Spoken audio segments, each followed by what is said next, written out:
संपूर्ण भारतवर्ष के अलग अलग राज्यों में स्थित 12 ज्योतिर्लिंगों में सोमनाथ ज्योतिर्लिंग सर्वप्रथम है, जो गुजरात के सौराष्ट्र में स्थित है।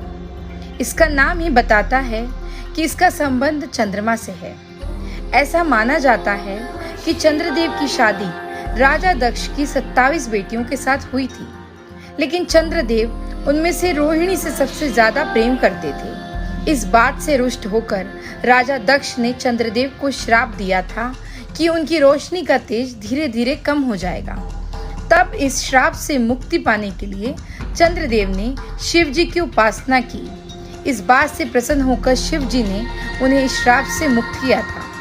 पौराणिक मान्यता के अनुसार चंद्रदेव द्वारा शिव जी का सोने का मंदिर यहाँ स्थापित किया गया था, लेकिन उसके बाद 17 बार विध्वंस का सामना करने के बाद इस मंदिर का पुनर्निर्माण हुआ, जो अपने आप में उत्कृष्ट वास्तु का एक उदाहरण है। दूसरे नंबर पर मल्लिकार्जुन ज्योतिर्लिंग आता है, जो श्रीशैलम क्षेत्र आंध्र प्रदेश में कृष्णा नदी के तट पर स्थित है।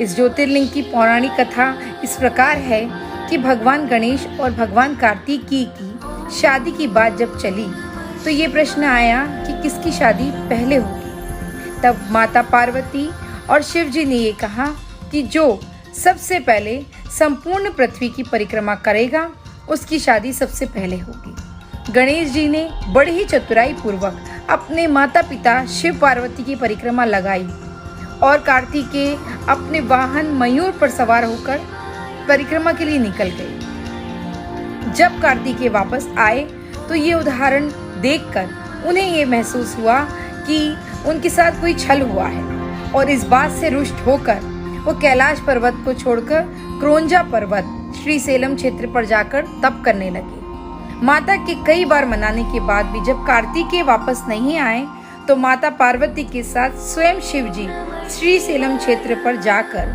स्थित हो गए। तभी से यहाँ पर मल्लिकार्जुन श्रीशैलम क्षेत्र स्थित है। तीसरे स्थान पर आता है महाकालेश्वर ज्योतिर्लिंग, जो मध्य प्रदेश की उज्जैन नगरी में स्थित है। माता शिप्रा भी यहीं पर बहती है। मान्यता है कि महाकालेश्वर ज्योतिर्लिंग स्वयंभू है, अर्थात स्वयं प्रकट हुआ ज्योतिर्लिंग है। इस ज्योतिर्लिंग की एक मान्यता ये है कि ये एकमात्र ऐसा ज्योतिर्लिंग है जो दक्षिण मुखी है। यहाँ महाकालेश्वर भगवान की महाकाल के रूप में भस्म के द्वारा आरती होती है, जो विश्व विख्यात है। चौथे नंबर पर आता है ओमकारेश्वर ज्योतिर्लिंग, जो मध्य प्रदेश में ही खंडवा नगर के पास स्थित है। ओम आकार का एक टापू जो सभी ओर से नर्मदा नदी द्वारा घिरा हुआ है। इस महान ज्योतिर्लिंग के ओमकार स्वरूप को बहुत मान्यता मिली है, क्योंकि सबसे ज्यादा पवित्र मानी जाने वाली नर्मदा नदी यहीं पर स्थित है।